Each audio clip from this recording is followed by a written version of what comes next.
Hello there, welcome to the Football Block. My name is Brandon, and today I'm going to give you my predictions for each of the matches in Matchday 2 of the 2022 World Cup group stages. That sounds interesting, then let's hop right into it.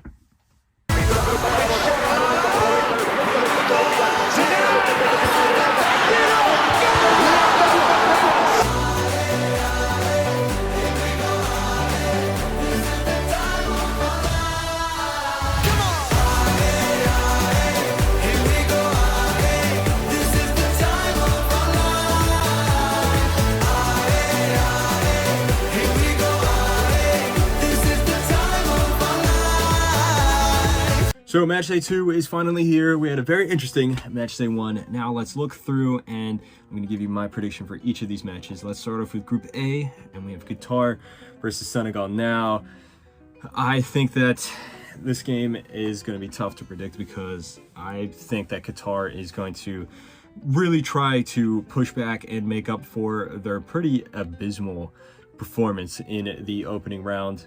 And on the other hand, I think Senegal might be pretty lowly motivated. They might be at a low morale point because of how hard their defeat to Netherlands was. They didn't particularly play bad, but they still came away with nothing. Because Senegal has had an injury to Mane, obviously, and they have also had some other injuries to other important players, particularly in defense, I'm actually going to go with a shock upset here. I'm going to give Qatar one more chance. I'm going to say they come away maybe 2-1 winners. I think it's going to be close. I don't think it's going to be easy, but I think it's, in the end of the day, Qatar is going to come in on top. And next we have Netherlands versus Ecuador. In this match, I think this will be a very feisty match. I think this will be a fun match to watch, considering how electric Ecuador was in the opening game, but also how resolute and solid the Netherlands was. You know what? Because, the Netherlands, they beat Senegal, but it wasn't the most convincing win. Versus Qatar, they got completely blown apart by Ecuador. I don't think that 2-0 match line really correctly reflects the game. So I'm going to say Ecuador and Netherlands tie 1-1. Let's move on to Group B. We have Wales versus Iran. And, I don't think this Welsh team is particularly strong. I don't think that they have a lot of firepower. But Iran looked terrible against England. Now, again, it could be because of, the whole political controversy. I don't think they're all there mentally. I don't think the team is really united. They're not fully focused on the tournament, which is a shame for this team because I think Iran is a good team. But unfortunately for them, I think this World Cup is just going to get worse. I'm going to say Wales win 2-1. I don't think they have the, just firepower, absolute firepower that England has to drop 6 goals on them, but at the same time, I think they'll ultimately come out on top. Then we have England versus the USA, and I'm going to try and be as unbiased as possible, but I think that I think USA will certainly put up a bigger fight than Iran did against England. That being said, I think that England still is by far the better team. I'm going to say 2-1 to England. If the US is able to get a draw or a victory, which I don't think is going to happen, but if that's possible, that'll be one of the greatest World Cup moments that I will have ever seen, or probably will ever seen, if the US is able to come out with a win over England. But I'm going to try and be realistic here and listen to my head, not my heart. I'm going to say England come out 2-1 winners.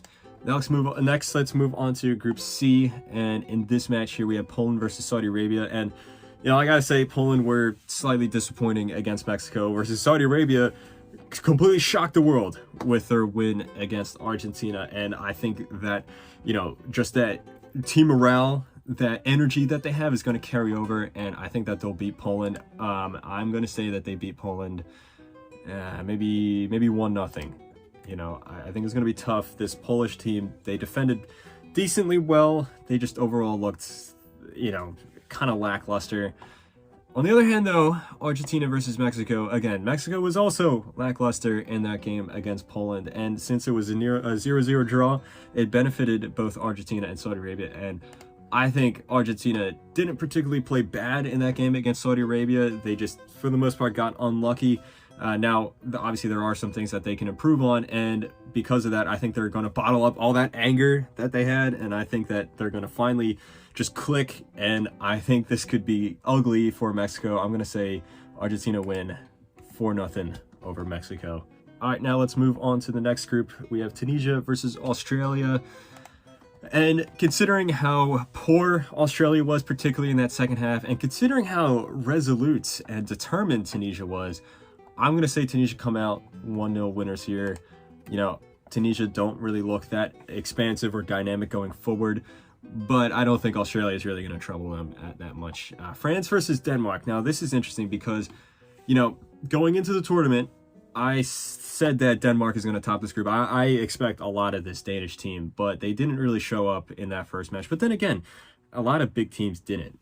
France, I thought they were disappointing in the opening 45 minutes, but after that, they clicked. And even when they weren't playing that well, they were still able to grab the lead over Australia. But obviously, Australia isn't really that good, so how much can you read into that?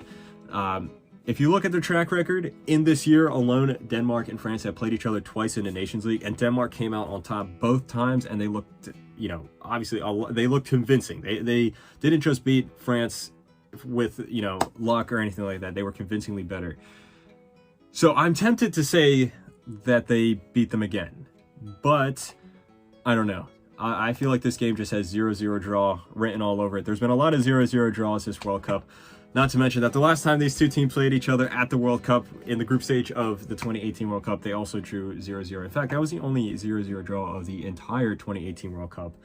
But there's been a lot this time around, and we're only a few days into it. So I'm going to say that they have a goose egg of a scoreline here. Now let's move on to the next group. We have Japan versus Costa Rica, and considering how surprising Japan played against Germany and how bad Costa Rica were, I'm going to say Japan come away 3-0 winners. I think Costa Rica, it's a shame to see them like this, but they are shaping up to be the worst team at the World Cup. Then we have one of the blockbuster matches of the group stage. We have Spain versus Germany, a game that people have been looking forward to since the World Cup draw back in March or April, whenever that was. And, you know, Spain looked amazing. They looked great. Germany looked, you know, just flat. They looked not that good. I think that Germany will play better. I think they'll be more clinical, but the energy, the raw energy that Spain have carrying into this game, I can't see anything other than a Spain win. I'm going to say a 3-1 victory for Spain, and that puts Germany at back-to-back losses, and that might be it for Germany at the 2022 World Cup. Next, let's move on to Group F, and then we have Belgium versus Morocco here. You know, I thought Morocco was okay, nothing that special in their opening game. Belgium looked disappointing. Even though they come away with a win, this score line does not reflect their performance. But, you know, do you really think Morocco can capitalize on Belgium's mistakes or their weaknesses in their defense? I'm not sure. I'm going to say Belgium come away with a 1-0 win, similar to how they beat Canada, where they don't particularly play well, but a moment of brilliance sees them come away with the 3 points. Then we have Croatia versus Canada. Now, this match I think could be really interesting. Croatia looked, again, a bit lackluster against Morocco. I'm not really sure what'll turn up here. Versus Canada, even though they lost, I thought Canada played really, really well. I thought they played much better than I thought they would.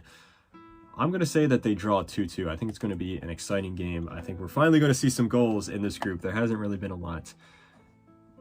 Next, let's move on to this match. We have Cameroon versus Serbia. I thought that against Brazil, Serbia was strong. They defended well. Brazil's just a class above. Serbia really couldn't do anything about it. It's nothing really to the fault of their own. Brazil was just so much better.